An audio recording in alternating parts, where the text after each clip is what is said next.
You have taught me from my earliest childhood, and I have constantly told others about the wonderful things you do. Now that I am old and grey, do not abandon me, O God. Let me proclaim your power to this new generation, your mighty miracles to all who come after me. Your righteousness, O God, reaches to the highest heavens. You have done such wonderful things. Who can compare with you, O God?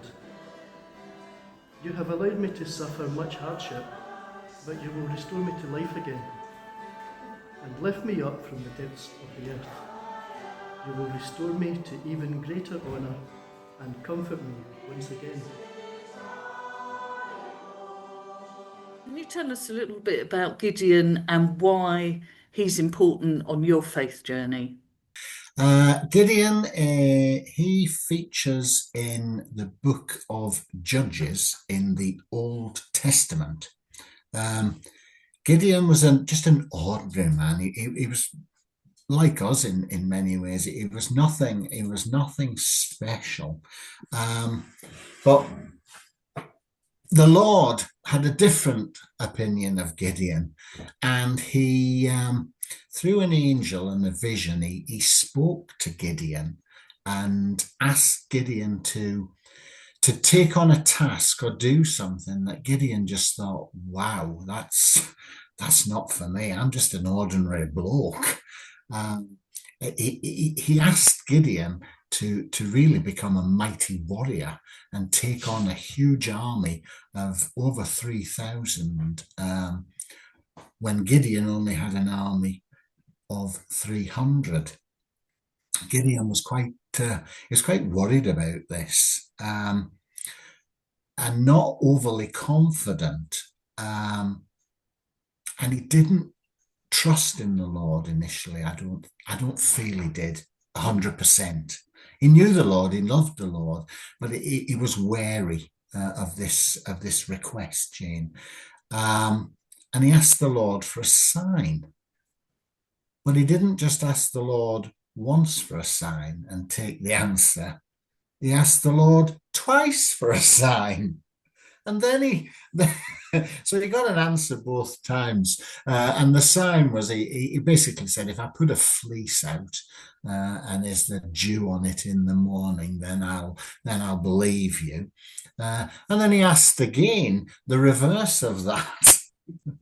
just I don't know, just to confirm to him, because he was just ordinary like us. But he got the answer he was looking for both times. He did put his faith and his trust in the Lord, and he did lead his small band of warriors up against 3,000 men, and he did defeat them, and he did win them over. And that's why he became a great warrior and a great judge. And David, you're also going to share a favourite hymn. So I've talking about Here I Am, Lord, or it can also be called I, the Lord of Sea and Sky. It's an absolute favourite of mine. Contrary to what people might think, because everybody knows how much I love How Great Thou Art, and how I love to absolutely sing my heart out when that one's sung at MCC or any church. But this is a particular favourite of mine, Here I Am, Lord. It was composed in 1979 by a gentleman called Dan Shute. It was published, so it must have hung around for a couple of years before anything happened, because it wasn't published until 1981. So people didn't really start singing it until the early 80s. But it's got two contrasts in it, because in the first verse, I, the Lord of Seas and Sky, the power is incredible, the power of the Lord. And right throughout the verses, it speaks about God's power and God's might. But the chorus is beautiful.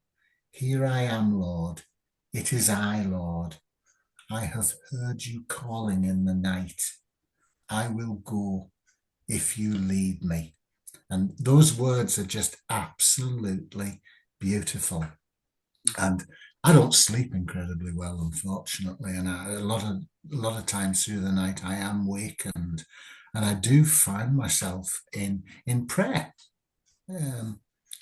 quite conscious prayer, and I am lucky enough. I have heard the Lord in the quietness and the stillness of the night. So that hymn, it's just a beautiful hymn. It's a lovely tune, but it just demonstrates the might and the wonder.